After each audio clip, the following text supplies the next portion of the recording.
You normally cause more drama than me. Do you remember the drama you caused this week? What drama? The one with the lifeguard? What's up, guys? Welcome to another episode of our carcast. We got Coco today. How you doing, Coco? How you doing, Coco? Let's go in the back today. Let's go in the back today. Did you just toss her? Welcome back to all the viewers out there. I'm Barry. This is Sanat. A carcast is basically what happens when we show you where we're driving while we talk about whatever we got to talk about. Coco always loves to hop into our feet area, which is not great. I'm trying to get her to sit in the back. It's very unsafe because she likes to sit where my feet are and I need to like drive. So she's just like throwing her. It's fine. She's good. Cats are invincible. That's true, actually. I've got fig today. I've got matcha honey lavender latte. I don't know. There's a lot of things involved. The lady told me it was good and it didn't sound that good to me, but I was just like, well, talk to her because you just told me it's good. So like, obviously I'm gonna try it. Coco, you want some fig? Bro, Loki, figs are so underrated. Like, I don't know why when people think of like fruits that they like, nobody ever mentions figs. I don't even know if a lot of people have tried figs. Like, I wouldn't be surprised if someone's like, oh, I never had a fig before. But I think they're like, honestly, one of my favorite fruits because they just have so much energy in them. Like, they give you so much energy because there's a lot of like sugar and so much energy. It's so sweet and it's natural. Trying to remove Coco from my feet because this is very unsafe while I'm at the stoplight. Stay with Barry, yes. Anyway, so right now we are in Koreatown, okay? And you want to know some things about Koreatown? I'll tell you some things about Koreatown. There's a lot of Korean restaurants. That's right. There's also a lot of tall buildings. There's not, what we realized recently is there's not a lot of areas of LA that has tall buildings, like that feels like very, urban city-like. Koreatown's one of them. And yeah, as you can see, we got that tall building, we got this tall building, we got another one over there. Korean barbecue is really big here in LA. Yeah. A lot of famous restaurants, especially in Koreatown, are known for their Korean barbecue. You like Korean barbecue? Let me tell you something. I don't love Korean barbecue. I live for Korean barbecue. Yeah. I love it so much. I don't even eat it that often, but I just love Korean barbecue. It tastes so good, and it's so fun how they're like, here are all of your meats and your vegetables or whatever, and then they're like, you have this like stove at your table. Like, it's such a unique experience. And one time, the first time I went to a Korean barbecue joint and I was cooking my meats, I like didn't really process how long I'm supposed to like leave the meats there, and they got like so hard and like slightly burnt. I was like, but they were very nice and gave me like a whole new round because they were like, oh, you obviously are dumb, so we'll replace for you. That's nice of them. I never understood Korean barbecue. It's good, don't get me wrong, I like the taste of it, but what's the whole appeal of like having to cook it in front of yourself? For those of you who aren't aware, Korean barbecue, they give you basically like raw meat, raw beef, raw chicken, whatever, and you cook it in front of you in this little cooking tray. And I'm like, cooking tray? It was like the little stove that I described. Yeah, isn't the whole point of a restaurant that you like go and it's like made for you? Now you got to make it for yourself. How amazing is that business model, though? Like, I mean, a lot of Korean barbecue places do have like side dishes, but imagine like it's like exclusively only that type of restaurant where you have to cook every single thing. You don't need any chefs. Yeah, man. You just need someone to prep the ingredients. We should do that. Honestly, we could do it at home. Like, we could just like make the stuff. I mean, I don't know. You want to open up a Korean barbecue? I mean, like, it's also about like all like acquiring the meats. Yeah. I mean, also it's like, of course it's gonna taste good because you know exactly like what's happening. You got the meat. It's unseasoned meat, right? Or do they season it? No. Some of them are marinated. Okay, sometimes marinated. I guess that part's good. Yeah, like it's fun. Like, it is fun, I guess. I do think it works super well since it's most of the time it's just like beef and I guess pork, but we don't eat that. But like I imagine that chicken would be a little bit harder because like imagine how pissed off so many customers would get if their chicken was undercooked, even though they're cooking it themselves. They gotta avoid that kind of drama. So they're like, here's a bunch of beef. Oh yeah, that's right. They don't do chicken, do they? I don't think so. At least I've never selected that. I've only selected like beef options and like vegetables. Yeah, I mean it's fun. I'll give it that. It's a good experience to try Korean barbecue if ever in Koreatown of Los Angeles or anywhere. Or anywhere really, yeah. There's a lot of cool spots out here. Also, like another fun thing about Koreatown is they have really good coffee. There's so many coffee shops and they're really nice. Yeah. And where'd you get this coffee from?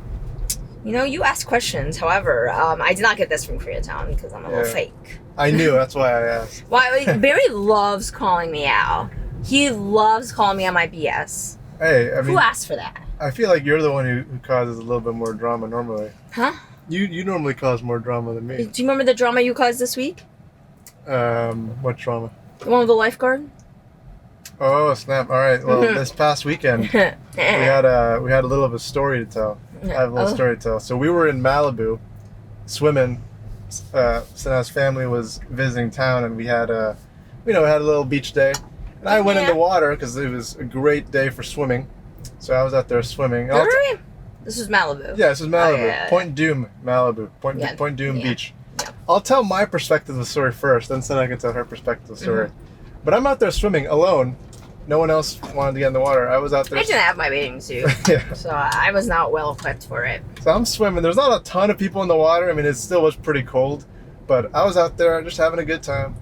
And I'm swimming pretty deep now, and all of a sudden I see a lifeguard, like, pointing at me and like beckoning at me, making some motions. I can't really hear what they're saying because I'm so far away. But a lifeguard on the beach, and I'm waving to her, and she's saying like, "Come on." So I got the message that she wanted me to come back to the shore, and I was like a little bit. I was pretty confused, not gonna lie, because like there were some waves, but I feel like it was fine. It wasn't like too crazy or dangerous. So I start making my way back to the beach. Make my way downtown, walking fast. And the lifeguard is coming towards me. She's not just like, this lifeguard wasn't just like asking me to come. She was like chasing after me at this point. So we meet like halfway in the water. She tosses me her sort of like donut thing, like the donut floaty thing. She's like, grab onto this. Paddle as hard as you can. And I'm like, does she not think that I can swim or something? So like I grab onto this thing, and she's like, she is just like full on panic mode. Honestly, that's the feeling I get. And then we end up back to shore. It was quite spicy. And then people start clapping, and I'm like, wow, I am thoroughly confused. Okay. Okay. The funniest part of the story is like my point of view watching it happen and interacting with the lifeguards, right? So from my point of view, right, there was this one lifeguard who. There were actually two lifeguards in this situation. The first lifeguard that I saw, he motioned to people closer to shore to come back. I'm not sure why. And I'm like to him, oh, like why are you motioning him back? Like, is it dangerous? He's like, oh no, they started waving at me. And in lifeguard, like sign language, a wave is like, I need help, not hi. It's like straight up like, please help me. So that's what the guys did. They were just like waving at him, saying hi, but he interpreted that as like, oh, they need help. And lifeguards don't take chances. When they see that, they're gonna go. In my defense, I'm pretty sure this is the sign for help. No, he literally said this. I was doing this. I was doing just this. He literally does that. So then, I'm like, okay. And then, so then I started yelling out to Barry. I'm just like, getting his attention for funsies. And then, Barry starts waving at me like, oh, hey. And I'm doing this to Barry. I'm telling him to come back because it seems like the lifeguards are making everyone come back in. And then I'm like, come back. And Barry's just like, off in distance, he's like, hello. And then another lifeguard, so this is one that saw Barry, starts panicking. She's like, can he not swim? I'm like, oh, no, he can swim. I'm like, what's wrong? And she's like, oh my God, like what? Like, I don't think he's okay. He's waving. And I'm like, oh, no, he was just waving at me. She's like, no, we need to go. And I'm like, oh. I was like, oh, no. Yeah. And like, it was so funny because Barry was so confused. Like, I could see this huge smile on his face, like, huh? Like, he just was, like, waving, having a good time. And, like, these lifeguards are freaking out. Like, she, like, rips off her jacket and, like Baywatch style, just starts running and almost felt like slow motion towards Barry. And, like, there was, like, a bunch of people like standing up, staring. Someone was filming with their phone. Actually, several people were filming their phone. Like, it was very intense. And I'm like, man, Barry doesn't even know what's going on. I'm like, I don't even, like, I just started laughing. I'm like, I don't know what to do in this situation because they're going to go and get him no matter what. Yeah. And yeah, so then this lady jumps in after him. The other lifeguard's like, good thing you had a pretty lady to save you. And I'm like, I'm just so confused. I think the lifeguard, you know, had a boring day and was like, you know, honestly, there's a chance that I can make this eventful, and she's like, let me go for it, and she did. Yeah, honestly, I'm kind of curious, like, if someone out there who's watching this video right now is a lifeguard, how often do you actually, like, save someone? Like, legitimately save someone, not like Barry's situation where he literally was fine. Yeah. Like, I'm very curious, so, you know, let me know, because I was so embarrassed. Everyone was watching, and it looked like I was like some guy who like couldn't swim and was drowning. So many people were watching. It was so funny. Oh man. So funny. Great times. Oh, Coco, by the way. This is your old place, Coco. Do you remember? Yeah, we picked up Coco from a foster parent. Yeah, in this neighborhood in Koreatown. Coco, yeah, are you Korean, Coco? Yeah, Coco. Do you remember this place, Coco? Oh, she's like looking out the window now. She's like, huh? Did you say my old home? Okay. Yeah. And she's back to my feet. Very unsafe. Anyways, so yeah. And for your reference, if you want to say to a lifeguard that you're good, you just do like a head tap. Yeah. Which is what we learned. We learned a lot of fun experiences. Honestly, yeah, that's Malibu for you. We still gotta do a carcast in Malibu. Yeah, the thing about Malibu is it is like a whole hour away. Yeah. So it's like an event. It's like we gotta go out there. But it's fun. I've been trying to convince Sana that we should like move out to Malibu for a year and just like be there. Malibu's so isolated. Listen, here is how I determine where I'm gonna live, okay? Call me basic, whatever. So I'm like, okay, let me just check, because Barry gave me like an example apartment. I was like, let me just check how far this is from a Trader Joe's. 25 minutes. And I was like, let me check how far it is from Barry's boot camp, because I love Barry's boot camp and I would like to go every week. 30 minutes. And that's with no traffic. That's, you know, it's crazy because like you care so much about isolation. For me, it's like no big deal. But most people would, you know, and it's like, you know, you're always known to be like the extroverted person who like wants to be social, wants to do stuff. Me? Yeah, people get so twisted. I'm not extroverted at all. I'm just a loud introvert. I mean, but this is like what's showing the true extroversion, that like you that I want to be next to Trader Joe's. Like you don't want to be isolated. Like for me, I really want to be. I don't mind being isolated. Like to me, that's like honestly ideal. Yeah.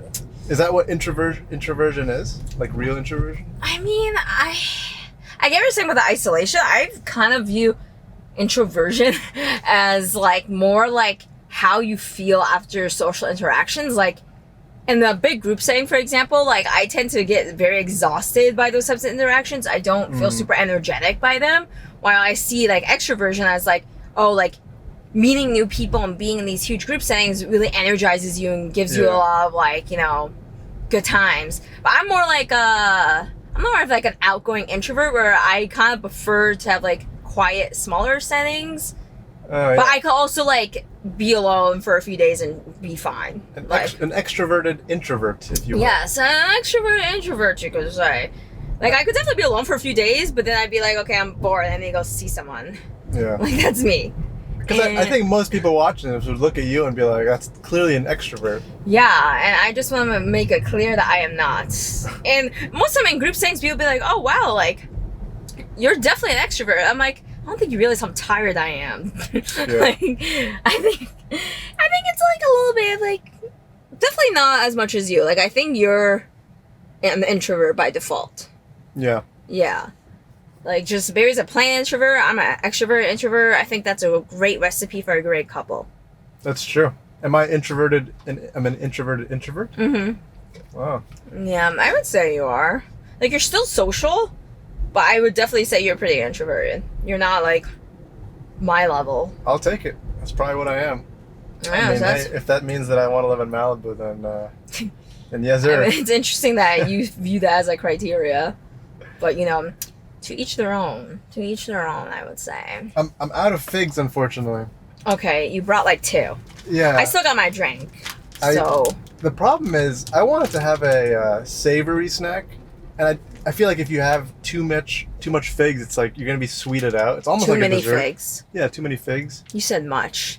Too much figs. You see, Barry's a grammar Nazi, and whenever he makes any mistake, like I have to correct him because he's such a grammar Nazi. And I'm like, the plainest Emmy has to get him. That would make you a grammar Nazi. I was trying to make the word Nazi feminine.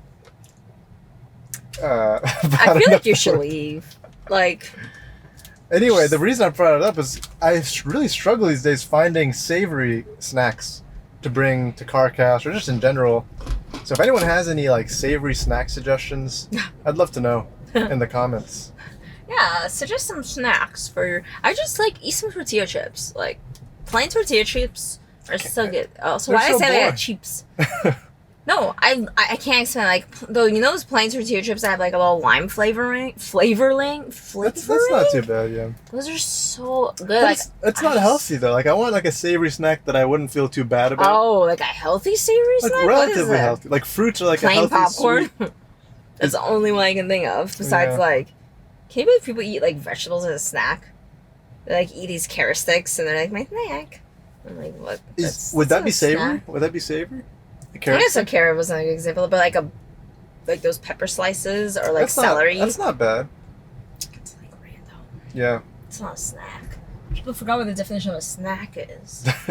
Hooligans. Absolute hooligans. Well, this is Koreatown. So yeah, we wrapped up, saw some tall buildings, saw a lot of apartments, and saw a lot of dogs. Koreatown's a very popular place for people who are moving to LA because it's not too expensive, relatively speaking. Yeah, lots of modern You apartments. still got a lot of stuff to do. It's pretty popping at nighttime. Also the metro. Oh yeah, transportation's good. Yeah, you can get straight to San Marcos or straight to downtown from here. There you have it, So folks. there you go. All right, everyone. Thanks for watching as always. Peace and love, and we will see you all in the next episode. Bye.